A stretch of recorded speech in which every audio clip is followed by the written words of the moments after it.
Brasil de Fato Entrevista.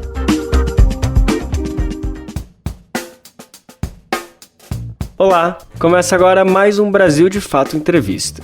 Hoje a conversa é com o jornalista, professor e pesquisador de política e conflitos ambientais, Felipe Milanês. Ele fala sobre as queimadas que estão devastando a Amazônia, o Pantanal e o Cerrado. Na entrevista, ele comenta sobre o impacto do governo Bolsonaro para o meio ambiente e para os povos da floresta. Confira. Os índices de desmatamento e de queimada, os números crescendo, eles não dão conta de explicar a dimensão da tragédia que está acontecendo. Nosso agronegócio continua pujante e, acima de tudo, possuindo e respeitando a melhor legislação ambiental do planeta. Mesmo assim, somos vítimas de uma das mais brutais campanhas de desinformação sobre a Amazônia e o Pantanal. Então a queimada agora, se ela pode parecer como aquelas que existiam há 20 anos atrás, em termos da dimensão da destruição, ela é muito pior porque agora ela é literalmente, abertamente promovida para ser feita. Brasil em chamas. Nesse período, o que me chama a atenção assim, é que parece que eu estou vendo o que eu vi de pior quando eu comecei.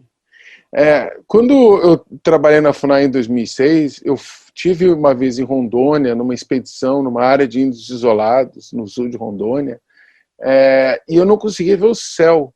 Isso tinha sido mais ou menos para essa época, setembro, entre agosto e outubro, assim, né, que é a época que está mais seco nessa região. Eu não conseguia ver o sol. O céu ele era cinza. E aí tinha o sertanista que me recebeu lá, o Altair Algai, o alemão, que é uma figura extraordinária, muito amigo do Rieli, colega do Rieli que foi assassinado semana passada. Ele me contava que era pior antes, ou seja, já era menos pior quando eu estava lá. E aquilo me chamou muito, e eu segui vendo o céu, assim, em 2006 foi muito forte. Em 2007 eu tive em Colniza, no norte do Mato Grosso, eu me lembro também de ver um céu com muita fumaça. E aquela era a cidade mais violenta do Brasil, com índice muito alto de desmatamento, mas a gente sentia que denunciar, expor na imprensa, expor na opinião pública, tinha respostas da Polícia Federal, do IBAMA, ainda havia uma questão de se tinha ou não força o Estado para atuar nessas regiões, e tinha questões de tecnologia também, que estava se incrementando cada vez mais a tecnologia de satélite, já se tinha helicópteros para expedições, eu mesmo tinha feito operações, o governo adquiriu muitos helicópteros posteriormente, né? Mas aí de repente foi diminuindo as queimadas. Aí eu me lembro que num período entre 2012 e 2013, assim, ia andar no sul do Pará e já estava meio acostumado a não ver mais o céu. Assim. Fora o índice de desmatamento, era uma questão de quem convive com a Amazônia e, de repente, via as pastagens sem queimar. Muito do fogo também sempre foi de pastagem. A gente via pastagem verde, meio seca, mas lá ninguém botava fogo porque tinha repressão, tinha multa, né? E aí, de repente, parece que a Amazônia tinha se acostumado a não queimar mais. Intensificação das queimadas. Aí, logo, na sequência do golpe, a situação já começa a mudar muito, e com a ascensão do bolsonarismo, desse pensamento da ultradireita, ganhando cada vez mais força após o golpe, ou seja, em 2017, em 2018 a situação já estava muito ruim, e o ano passado, aquela situação trágica, e esse ano um inferno que está acontecendo, né? A gente foi sentindo pior, mas voltando a ser pior, só que voltando a ser pior do que era naquela época de muito desmatamento, sendo que uma resposta, se nos anos 90, que tinha muito fogo, ou no início dos anos 2000, que também tinha muito fogo, ao menos se tinha uma tentativa de uma resposta, o que a gente tem agora, que eu acho que está provocando um mal-estar ainda maior, é que o governo incentiva, legitima e autoriza o fogo. O fogo é Nero mesmo, né? O Bolsonaro é um Nero botando fogo na Amazônia. Eles tiram sarro dos incêndios do Pantanal. Incêndio no Pantanal, como está acontecendo esse ano, nunca aconteceu, na história. E eu frequento o Pantanal também há muitos anos. Eu tive na região do Pantanal agora, em outubro, e eu vi aquele céu que eu via na Amazônia lá atrás. Ou seja, a tragédia hoje, ela é pior do que aquela tragédia de antes, digamos assim, de quando tinha índices altos de desmatamento. porque o sol continua tapado igual, o céu está caindo na nossa cabeça de tanta fumaça. Então há uma sequidão que está sendo provocada, uma secura, uma desidratação da floresta profunda. É impressionante o que está acontecendo esse ano. Os índices de desmatamento e de queimada, os números crescendo, eles não dão conta de explicar a dimensão da tragédia que está acontecendo. Tanto visual e física, de quem está lá e está voltando a ver esse apocalipse, de quem não quer ouvir as críticas e incentiva, ridiculariza as críticas, né? O Bolsonaro riu da devastação do Pantanal, né? Ele está promovendo aquilo e recebe e transporta de uma forma ilegal os garimpeiros ilegais, assim. Então esse ambiente meio de trevas que compõe o cenário dessas queimadas. Então a queimada agora, se ela pode parecer como aquelas que existiam há 20 anos atrás, em termos da dimensão da destruição, ela é muito pior porque agora ela é literalmente, abertamente promovida para ser feita. Assim.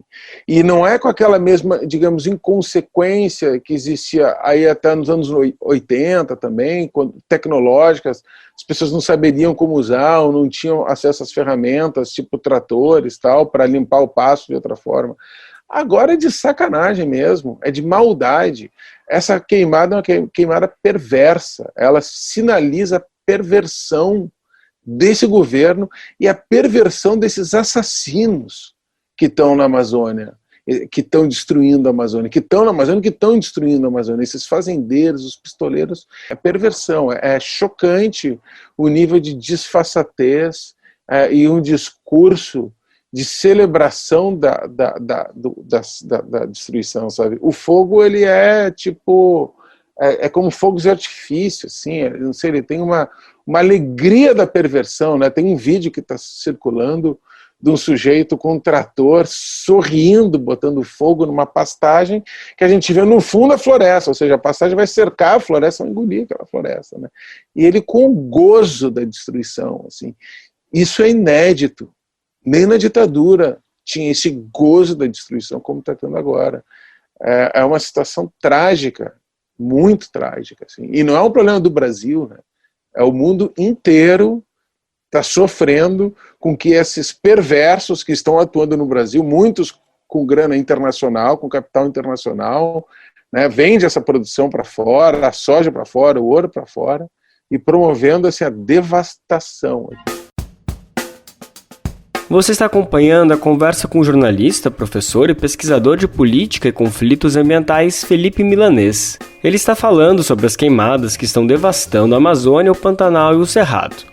O tema agora é fascismo e o meio ambiente. Por que as pessoas estão aceitando essa destruição?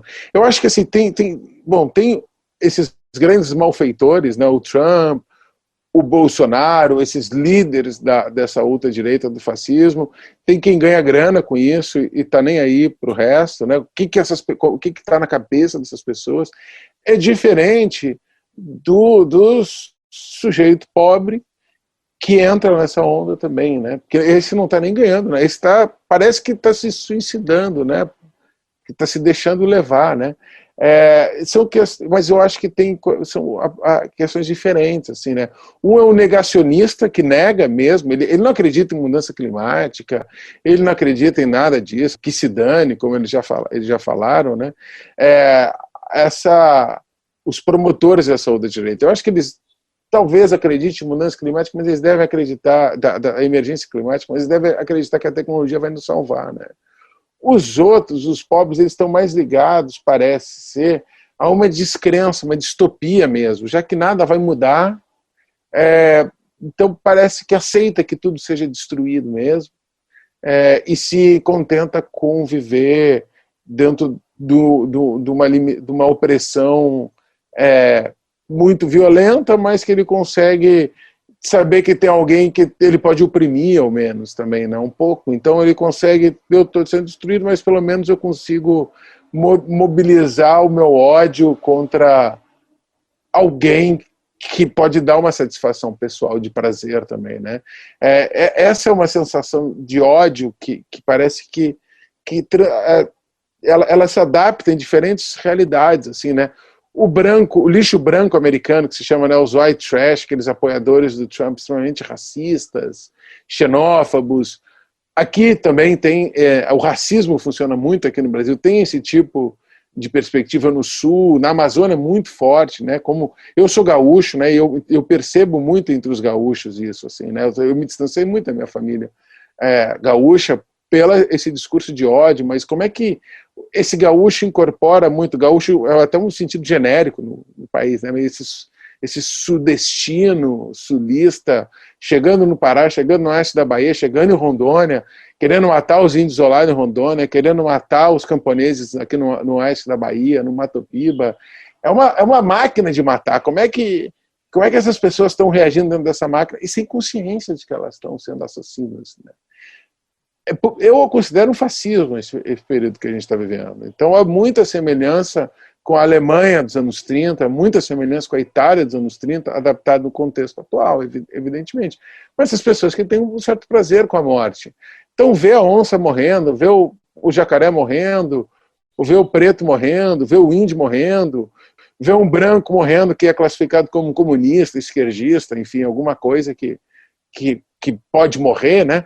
Isso foi de tal forma internalizada dentro dessas subjetividades que a gente fica diante de um quadro tão difícil de poder ter um diálogo e parece assim trazer uma consciência, uma luz de consciência. Como é que tira essa pessoa dessa bolha perversa de morte? É uma situação terrível, viraram zumbis, né? E uma grande parte da população brasileira virou esses zumbis de morte.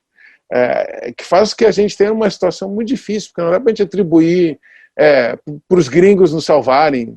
Então, boicotem o Brasil. Não vai resolver, até porque os gringos também estão ganhando dinheiro com isso, né? O capital financeiro está ganhando dinheiro com a Amazônia. Não vai adiantar, vamos prender o Bolsonaro em Haia. Ele merece, ele é um genocida e ele praticou o genocídio contra os povos indígenas na pandemia e praticou o genocídio contra os negros na pandemia. Não é simplesmente morrer muita gente no Brasil, foi matar muitos índios e muitos negros. Eu defendo, eu já escrevi artigo sobre isso, ele é um genocida. Ele deveria ser preso em Haia, mas isso não vai nos libertar. Porque está dentro da maioria dos brasileiros, na Amazônia e fora da Amazônia, a vontade de destruir a Amazônia, a vontade de destruir o outro. É isso, está vivendo uma situação muito difícil de trabalhar com a intolerância, com o ódio, com uma distopia total, uma vontade zero de futuro, uma vontade zero de empatia, de compaixão com o outro, morrendo 800 pessoas por dia no Brasil, não toca ninguém, morrendo grandes personalidades artísticas, não toca nada, morrendo grandes chefes indígenas, grandes sábios, grandes artistas indígenas, brilhantes curandeiras, pajés, não toca nada. Aí a gente fica fazendo obituário atrás de obituário e as pessoas estão tipo zumbis. É terrível esse período que a gente está vivendo nessas condições. Necropolítica. A destruição da Amazônia, ela entra assim numa parte estrutural dessa vontade de matar que se espalhou no Brasil, né? A necropolítica não é só o Bolsonaro assinando papéis de morte. A necropolítica é um sistema de governo que as pessoas entranharam dentro de si essa divisão de mundos, onde quem pode viver e quem deve morrer. E quem está na linha da morte, nessa subhumanidade, e aí está colocado a Amazônia, o Pantanal, o Cerrado também. O Cerrado está sendo devastado. A gente chora pela Amazônia, mas tem que chorar também pelo Cerrado, pela Caatinga, que também está sendo devastada. Mas não importa. Tudo pode ser destruído. Os rios podem ser destruídos. A celebração da destruição que o Bolsonaro faz, né, com muito gozo, ela é tão violenta e tão assustadora que ela vai imobilizando as consciências. E esse eu acho que é um tema fundamental que a gente tem que enfrentar, a esquerda tem que enfrentar. Isso não é simples, não certos discursos e narrativas que a gente utilizava antes, como quando eu comecei essa entrevista falando, né, minhas primeiras experiências iniciais na Amazônia, em 2006, 2007, né, falava do genocídio indígena, por exemplo. Aquilo tinha me tocado quando eu conheci o genocídio indígena em Rondônia, que eu descobri que o genocídio ele continuava acontecendo na minha geração, e depois no Mato Grosso do Sul também, mas com povos genocidados em Rondônia, que sobraram muito poucas pessoas. Aquilo era um choque. Quando falava aquilo mesmo que eu falava para as pessoas, era um choque ainda, o genocídio. 700, quase 800 indígenas foram mortos esse ano. É muita gente. Povos que foram devassados. Morreram mais de 10 mundurucus, só a chefia.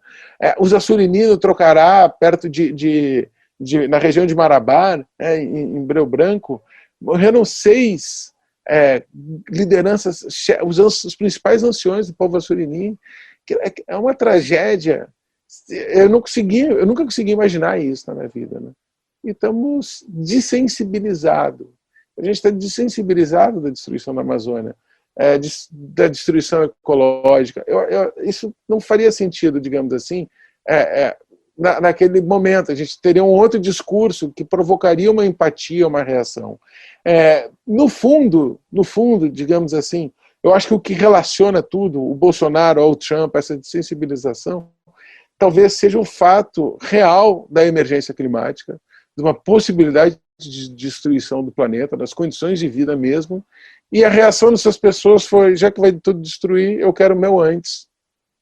Farinha é pouco, meu pirão primeiro, não é? Então, vai acabar a Amazônia mesmo, então eu vou tentar ganhar uma grana e tomar alguma outra coisa, mas é uma sensação assim, não é tentar salvar o planeta ou mudar o mundo, é se aproveitar enquanto der. Parece que já está naturalizado a sensação de que a Amazônia vai ser destruída muito rápido. As pessoas estão tranquilas com isso. É terrível. Política de desenvolvimento. A ideia de desenvolvimento ela é incorporada, aí a noção de desenvolvimento começa a ser incorporada ao lado como um desenvolvimento da ideia de progresso, né? E isso se expande de uma forma muito avassaladora, que é quando a Amazônia é invadida mesmo, né? Ela já tinha tido várias guerras de conquista, talvez tenha tido, digamos assim, 3 grandes invasões à Amazônia no período da colonização, as primeiras portuguesas aí com Pedro Teixeira, aí a invasão da época da borracha, que foi uma destruição humana imensa, e aí com a ditadura, que é quando tem esse grande holocausto ecológico e humano que leva a uma destruição em tão pouco tempo de 20% da Amazônia, né? Aí a gente pensando a ideia do desenvolvimento como uma continuidade da ideia de progresso, como uma noção de colonização puramente, né, de estabelecer um norte, nesse sentido de norte mesmo, do norte global, de dominar, de uma direção evolucionista de ideia de civilização. Se a gente for ver nesse sentido, os povos indígenas e quilombolas, eles sempre foram obstáculos ao progresso e ao desenvolvimento.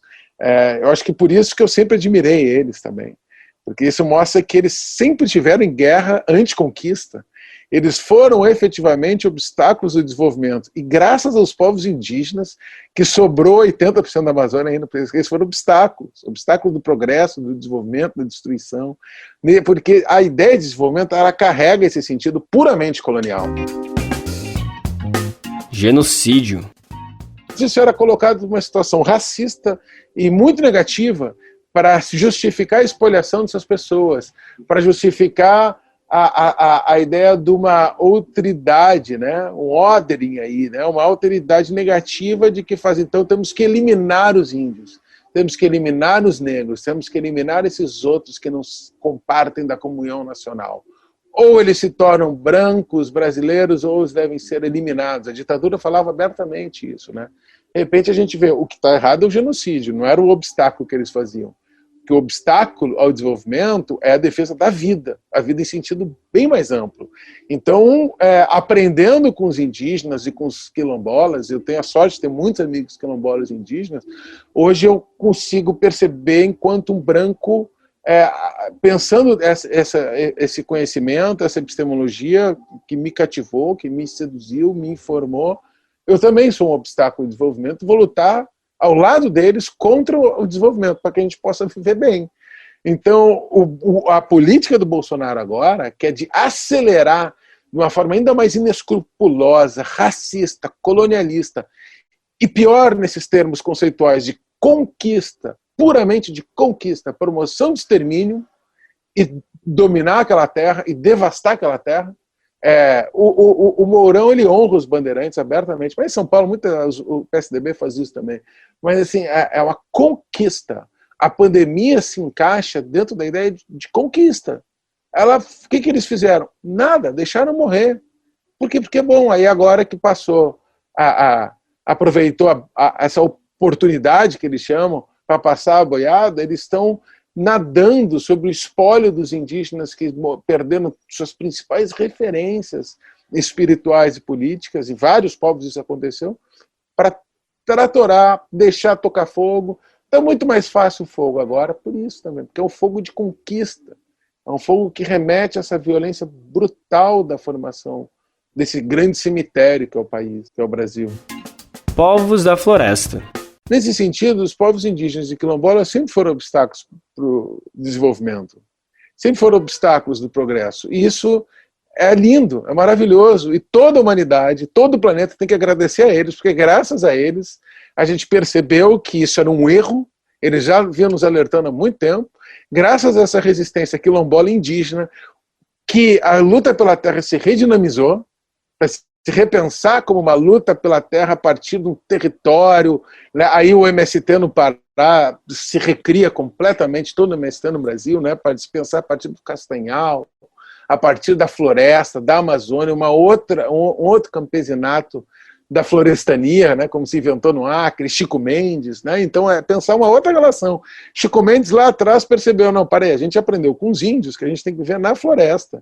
E a nossa vida aqui é boa, é coletiva, então a gente não tem que pegar 100 hectares de lote do INCRA, botar para baixo e depois passar isso para o fazendeiro. Desenvolvimento para a gente vai ser viver na floresta, conviver com a floresta. Essa ideia surge na Amazônia e ela vai se espalhar para o mundo inteiro. Surge nas relações interculturais na Amazônia, isso é muito bonito também, né? O seringueiro, o migrante do Nordeste, se encontrando com o indígena pano, numa roda de ayahuasca xamânica, eles têm ideias. Isso aconteceu, assim, foi uma produção de conhecimento da Amazônia, na Amazônia, que se deu junto da floresta, e como os indígenas e os seringueiros falam, ou os castanheiros no Pará também me contaram, eles aprenderam com a floresta, só que leva tempo, a gente não aprende com a floresta assim, é conviver com a floresta, é que ela dá tudo. E aí isso colocou em xeque a noção de desenvolvimento. Eu tenho certeza de que o Bolsonaro vai ser derrotado, é uma questão de tempo. Hoje eu conversei com uma grande amiga Munduruku, e ela falou, vai 2 anos, 4 anos, esse cara vai passar. E os Munduruku vão ficar, os Chavantes vão ficar, os Krenak vão ficar, e os brasileiros não índios, não negros, brancos, que quem sabe reconstrói uma outra branquitude, uma outra ideia de Brasil, a gente vai ficar também, a gente vai aprender com essas outras pessoas daqui a construir um outro horizonte. E aí esses invasores, aquele brasileiro com aquela mentalidade colonialista, a mentalidade bandeirante, a mentalidade esses vão passar, esses vão ser derrotados. E aí seus descendentes, esperamos, vão ter uma outra cabeça. Não vão ser mortos, não. A guerra é nas ideias. As ideias deles vão ser derrotadas, eles vão ficar lá, isoladinhos na deles, sem poder botar fogo na Amazônia, botar fogo em Roma como Nero. Eu tenho certeza de que as ideias são muito poderosas. É isso que me anima. Você acabou de conferir o BDF Entrevista com o jornalista, professor e pesquisador de políticas e conflitos ambientais Felipe Milanês. Você pode conferir outras conversas como essa no YouTube, Spotify, Deezer ou outras plataformas do Brasil de Fato. Ficha técnica. Apresentação, Lucas Weber. Entrevista, Catarina Barbosa. Edição, Vanessa Nascimento e André Paroche. Coordenação, Camila Salmásio e José Eduardo Bernardes. Direção, Beatriz Pasqualino e Nina Fidelis. Até a semana que vem. Brasil de Fato Entrevista.